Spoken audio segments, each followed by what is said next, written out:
Saris brothers శ్రావణ వేడుకలు అన్ని రకాల వస్త్రాలు శ్రావణంలో కూడా ఆషాఢం ధరలకే అమ్మకం. చెప్పండి, మీకు తెలిసిన విషయం ఏంటి అసలు? నిన్న అందరం మేము చర్చికి వెళ్ళిపోయి అడవుల్లో ఉన్నాం మేడం.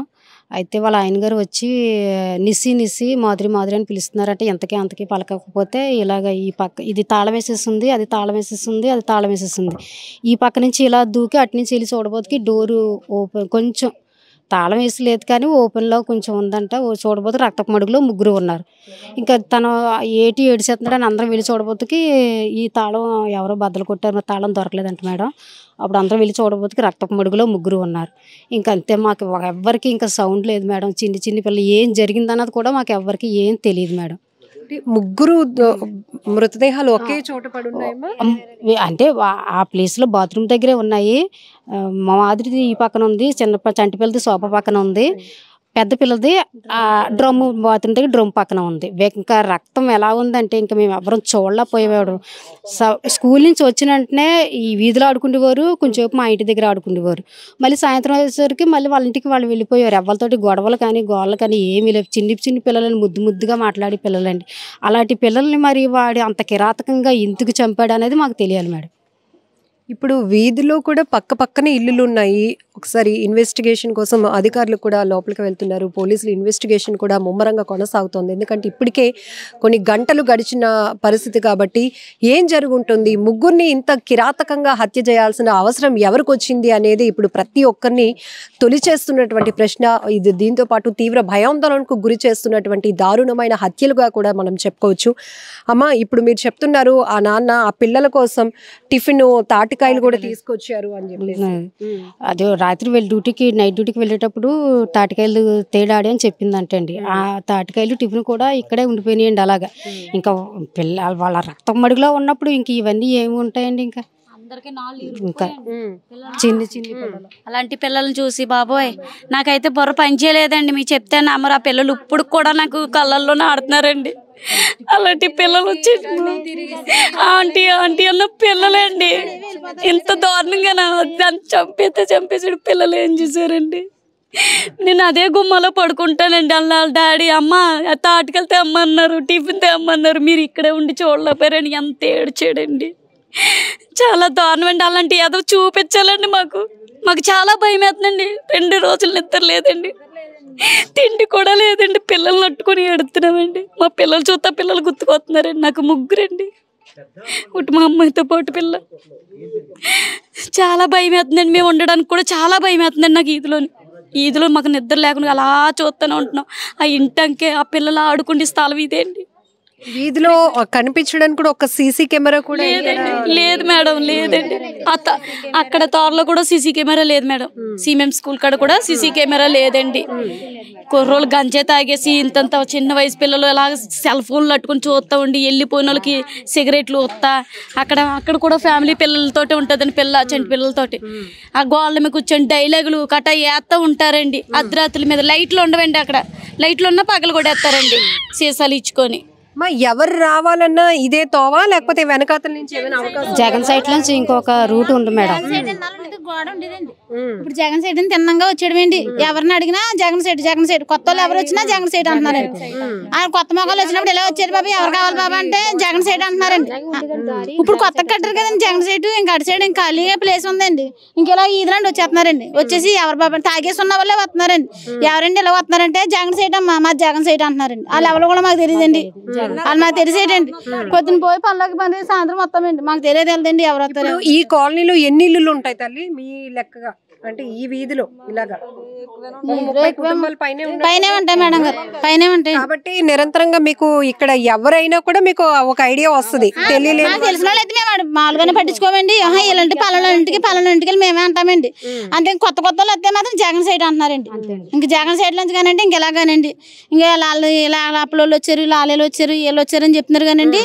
వాళ్ళు మాకు ఎవరో కూడా మాకు తెలియదండి. అలా కొత్త వాళ్ళు వచ్చారండి. కారణం గానీ తెలియడం గానీ ఏమీ తెలియలేదండి. ఆయన వచ్చి కేకలేసే వరకు మాకు ఏం తెలియలేదండి. పక్కన ఇల్లులు ఉన్నాయి, ఎదురు ఇల్లులు ఉన్నాయి, విశాలమైన రోడ్లు అయినా కూడా పిల్లలతో పాటు ముగ్గురున్నట్టు కూడా చేయం కుట్టినట్టు కూడా అనిపించలేదు మేడం. మాకు చిన్న పిల్లలు ఆంటీ ఆంటీ ఆంటీ అని వస్తారా పిల్లలు. ఇంటికి వస్తే చిట్టాంటి మన బావే మా పిల్లలతో ఆడుకుంటారు వాళ్ళు ఎంతసేపు. ఆవిడైతే అమ్మ నన్నైతే చిన్నింటి నేనైతే ఆవిడని పెద్దింటి ఏం చేస్తున్నావు అంటాను ఎంతండి. ఇంకదే మాట ఏంటి పెద్దింటి అమ్మాయి వయసు కూడా 26 సంవత్సరాలు. పెద్దింటి వాళ్ళు ఏం చేస్తున్నారంటే ఏం చేస్తలేదు ఏంటి చిట్టిలా వచ్చామంటారు. ఆవిడ కూడా చాలా మంచి ప్రేమగా ఉండేవాళ్ళు. ఎవరితోటి మాట్లాడే ఇన్నాళ్ళైతే రెంటకి ఇందులో ఉండేవాళ్ళు. ఇంకెంతసేపు ఉండేవాళ్ళమి. అక్క అక్క అక్క నేను తిరిగేదాన్ని. ఒక్కోసారి అయితే పెద్దింటోళ్ళు అని పిలిచేదాన్ని, ఏం చేస్తున్నారని పిలిచేదాన్ని. పిల్లలైతే ఇంకెంతసేపు మన బాబాయ్ మా ఆయన్ని మన బాబాయ్ అని తిరిగేవారు. చిట్టాంటి బంగారు లాంటి పిల్లలలో. ఒక్క పూటలో ఒక కుటుంబమే లేకుండా పోయింది అంటే మాకు ఎవ్వరికి కూడా మనశాంతి లేదు. వాళ్ళ కుటుంబం కోసం ఆలోచించి ఎవ్వరికి కూడా కంటి మీద రెప్పలేదు. ఆ పిల్లలు ఇంటి వైపు చూడడానికి కూడా మీకు ధైర్యం చాలతలేదు అస్సలు. మాకు ఎంతసేపు ఇంకా పిల్లలు ఆడేస్తున్నారు మా కంట్లో ఇంకెంతసేపు ఇంకా ఆల్సో ఉండే వినిపించేలాగా అనిపించారు. ఈ అడవుల్లో గట్ట 1-2 ఇల్లులు ఉన్నప్పుడు వాటిని చూసే పరిస్థితి భయపడతాం. కానీ ఇంత వీధి ఇంత విశాలమైన రోడ్లు ఖాళీగా ఉన్నాయండి, చెట్లు చేమలు ఉన్నాయండి, గూపుగా ఉందండి. ఇదేమన్నా ఖాళీగా ఉందండి. ఆయన భయం వేసిందండి పిల్లల కోసం అండి. పిల్లల కోసం చాలా భయంగా ఉందండి. నమ్మకం పిల్లల కోసం చాలా బాధగా ఉంది, భయంగా. వేరే ఇళ్ళకి వెళ్ళి పడుకున్నారు మేడం. రాత్రి కూడా మా ఆయన గారు డ్యూటీకి మానేసి పిల్లలు అల్లిపోతున్నారు అనేసి డాడీ రోజు స్కూల్కి వెళ్తున్నాం కదా డాడీ రోజు స్కూల్కి ఒకటే ఆటోలో కలిసి వెళ్తున్నాం కదా డాడీ, ఒక స్కూల్లో చదువుకుంటున్నాం కదా డాడీ. అలాగ డాడీ ప్రైజ్ నిసి డాడీ రేపొద్దున ఎగ్జామ్ డాడీ, మాకు ప్రైజ్కి నిసికి మాకు ఎగ్జామ్ డాడీ. రోజు ఒక ఆటోలోనే వెళ్ళొస్తున్నాం కదా డాడీ, నాకు భయం వేస్తుంది డాడీ అనేసి రథరత్మాల పిల్లలు ఏడిపోయింది. రాత్రి పిల్లలకి జ్వరం వచ్చేసి వాళ్ళ అన్న కూడా డ్యూటీ మానిపించేసి ఇంట్లోనే పడుకున్నాడండి రాత్రి కూడాను. అసలు నిన్న అత్త వాళ్ళ పిల్లలు కూడా అలాగే ఏడుతా ఉన్నారు మేడం. మా పిల్లలు వాళ్ళ పిల్లలు ఒకటే స్కూల్ మేడం. ఒక ఆటోలోనే వెళ్ళొస్తారండి. అంటే ఇంక పిల్లలు ఆడుకుంటారు, చెల్లో పొలం అంటే తిరుగుతూ ఉంటారు, అన్నీ చేస్తారండి. అన్నీ బాగానే ఉన్నాయి మేడం. ఇప్పుడు మీరంటే అసలు ఇప్పుడు కూడా అసలు కళ్ళలోనే మెదిలిపోతున్నారు మేడం పిల్లలు. ఏంటంటే ఇప్పుడు మాకు కూడా నా పిల్లల కోసమే న్యాయం కావాలి మేడం. మాకు కూడా రక్షణ కావాలండి. ఎలాంటిది ఎప్పుడు ఎక్కడ జరగలేదు మేడం. మేము టీవీల్లో సెల్లలో చూడమే తప్పనిచ్చి మేము డైరెక్టర్గా ఎప్పుడు ఇలా చూడలేదు మేడం. మా అందరికీ కూడా చాలా భయంకరంగా భయానికి గురయ్యాం మేడం. పెద్ద గదులున్న ఇల్లు కూడా కాదు, చాలా చిన్నగానే ఉంది. ఎక్కడ చూసినా క్లారిటీగా వెళ్ళొచ్చు. కానీ అంత దారుణంగా అసలు చాలా దారుణం మేడం. మాకు కూడా రక్షణ కలిగించాలండి. అలాగే కుటుంబానికి కూడా న్యాయం కావాలండి, న్యాయం జరగాలండి. న్యాయం అంటే ఇప్పుడు ఒక కుటుంబంలో ముగ్గురిని అంత కిరాతకంగా చెప్పాడంటే ఎలాంటి న్యాయం అంటే ఇప్పుడు ఆడెవడో తెలవాలి మేడం. తెలిసి మా ఆడిని కుక్కని ఇడుచుకొచ్చి మాకే అప్పచెప్పాలి మేడం. పోలీసులు ఏం చెయ్యకపోయినా పర్వాలేదండి, ఆడిని మట్టికి తీసుకొచ్చి మాకు అప్పచెప్పాలి మేడం. ఆడికి సరైన శిక్ష మేమే వేస్తాం మేడం. ఆడిని మట్టికి వదిలిపెట్టి పరిస్థితే లేదండి మేడం. ఆడిని మేము చూడాలి మేడం. ఆడి మొఖం కూడా మా అందరికి చూపించాలండి. ఎందుకంటే ఇప్పుడు ఎవరు చంపారో కూడా మాకు తెలియదండి. ఇప్పుడు ఇక్కడ ప్రజలందరికీ తెలవాలంటే ఆడెవడో ఆడి మొఖం కూడా మా అందరికి చూపించాలి మేడం. ఆడి మట్టికి కంపల్సరీ ఆడి మట్టికి వదిలే పరిస్థితే లేదు మేడం. ఏమైనా దొంగతనం కోసం వచ్చి చేసి ఉండడానికి అవకాశం ఉందా? ఆ ఫ్యామిలీ ఫైనాన్షియల్ గా అలాంటిది ఏమి లేదు మేడం. అలాంటిది ఏమి లేదండి. దొంగతనం అయితే లేదు కానీ ఒకవేళ ఏమన్నా పర్సనల్ గొడవలు ఏమన్నా ఇలాంటివి మాకేం తెలియదు కానీ మేడం. కానీ చిన్న పిల్లలని కూడా చూడుకోకుండా పిల్లల్ని కూడా అలాగా చంపేయడం అన్నది చాలా భయంకరమైన విషయం మేడం. పోనీ వాళ్ళకి ఏమన్నా సరే ఏదో మాట్లాడుకుని సర్ది చేసుకోవాలండి. కానీ మయ్యంగా చిన్న పిల్లల్ని ఏమేరగని పిల్లల్ని కూడా చంపేశారంటే మరి ఆడే రాక్షసుడు. పిల్లల ఫోటోలు చూస్తే ఎంత ముద్దుగుండారమ్మా, ఎంత ఆడు రాక్షసి రూపము చూపించాడు మేడం. ఆడు చాలా రాక్షసుడిలాగా ప్రవర్తించాడు మేడం. ఆడి మట్టికి అసలు వదిలిపెట్టొద్దు మేడం. సరైన న్యాయం చెయ్యాలి మేడం.